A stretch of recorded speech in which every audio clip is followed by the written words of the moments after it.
And here I come.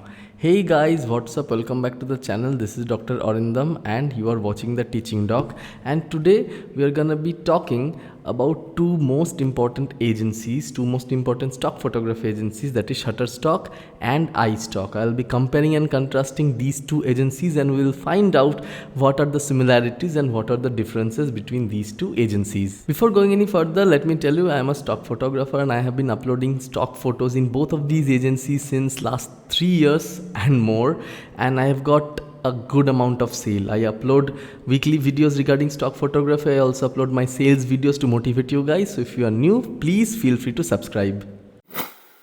The sign up process in these agencies are similar mostly, but there are some key differences. For Shutterstock, you can just go into the website submit.shutterstock.com, or you can click any referral link from any of the contributors and they will be automatically directed towards that website. Over there, using the interface, that is the browser interface, you need to upload few test shots, you need to give title, keyword, categories, and then you need to submit and wait for approval.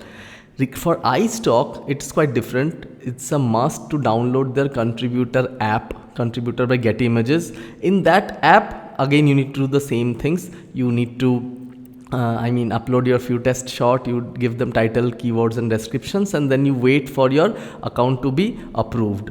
In both these agencies, once you are approved, then you can upload further images, alright?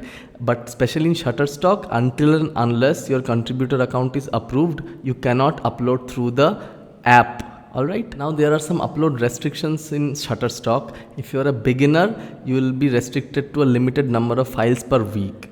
There is no such restriction yet in iStock. So once your account is approved, you can upload as many as you want. But there is another difference over here. In Shutterstock, you can upload images just like that, whereas in iStock, you need to create batches. Even if it's a single image, there is another step. You need to create a batch and then you can upload.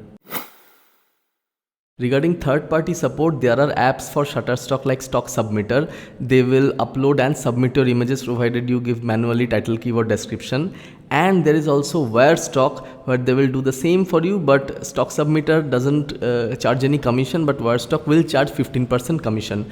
Whereas regarding iStock, there are dedicated apps like Deep Meta and QHero. Personally, I have used Deep Meta and it's very convenient app. You can just upload all your images and again the upload and submit will happen on its own. When it comes to support via Xpix, Xpix is a popular keywording and FTP upload software. Xpix is not supported in iStock, but it is definitely supported in Shutterstock. Regarding payout, there is a big difference. For beginners, it is much better to start with Shutterstock because you will reach your payout balance early, which is very low, $35. It's not that low because you will need to sell quite a few number of images to reach that payout balance. But in case of iStock, as a beginner, it may take ages because the payout balance is $100. Till you reach that balance, your balance will be carried forward every month. But of course, after you reach that balance, it will be automatically paid, which is also similar to Shutterstock. In both of these agencies, the payout is automatic and it happens via PayPal or Payoneer or Skrill platforms. Regarding the sales value, personally I would say Shutterstock is better. Yes, I know everyone hates Shutterstock because their sales value for beginners and not beginners, mostly in high subscription based sales, is only 10 cents.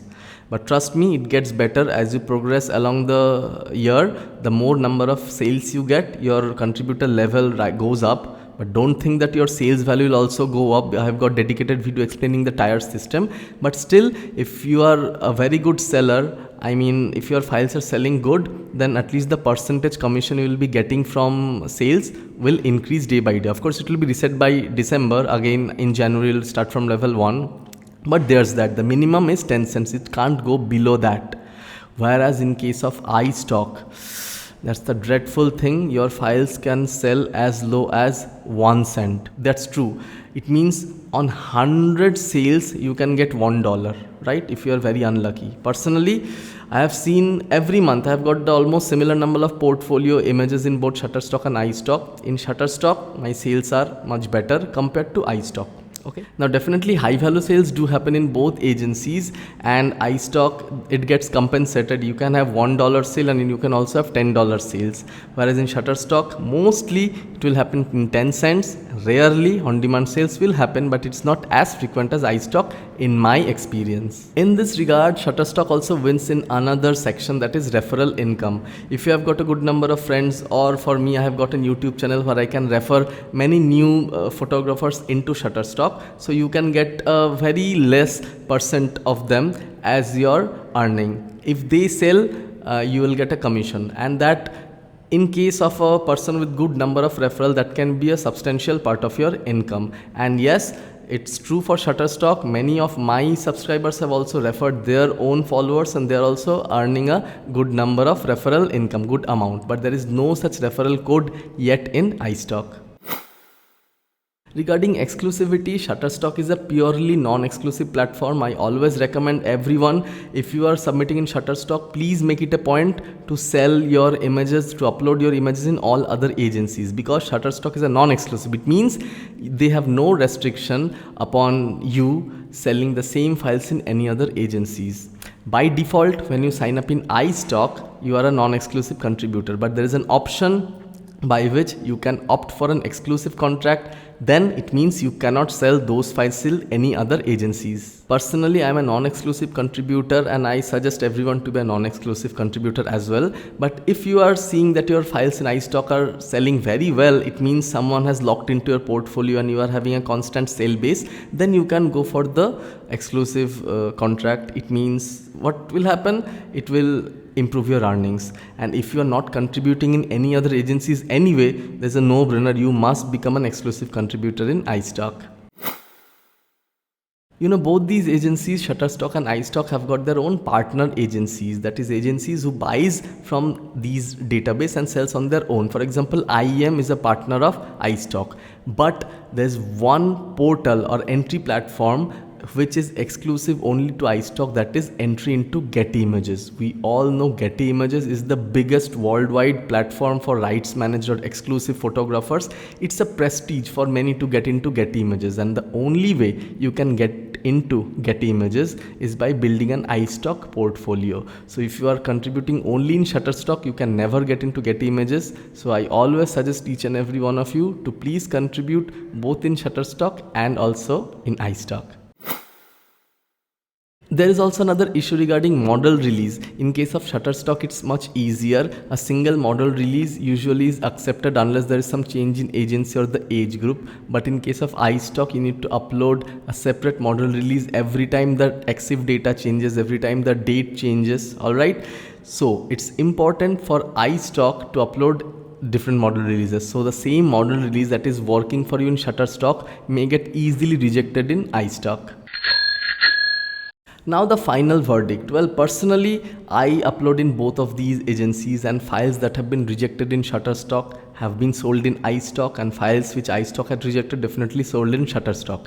Well, if you ask me regarding videos, I had much better experience in selling them in iStock. The videos that were rejected outright in Shutterstock are in fact selling multiple times in iStock. Personally, I upload only photograph. My video portfolio is very small, but whatever success I am having in iStock. In spite of that, the one agency, if you need to apply or upload or start in any one agency, I will still prefer Shutterstock over iStock because of the user friendliness, the ease of model release, the app, the user interface, and the number of sales, because Shutterstock hands down has got the much more better client database. People rely on Shutterstock much more than iStock. So as a beginner, and the low payout, I almost forgot that. So please, if you have not signed up in any of these agencies, I have got referral links for both of them, sign up links. You can use them, and in that way you can help the channel as well as help yourself. If you have watched this video till now, it's time for code of the day. Please type Shutter in the comment section. I will know you have watched this video till now. So please let me know in the comment section whether I missed on any point. I'll be happy to include your input. Personally, I will make a Hindi version of this video as well. So if you want that, please request in the comment section. And if you think this video helped you in any way, please hit the like button. That will also help my channel. And please do subscribe and share this video with your friends, photographers and cousins who also loves photography and who can get into stock photography, so that together we can earn some passive income. I thank you all for your patient hearing. I'll see you in the next video. Till then, bye and take care.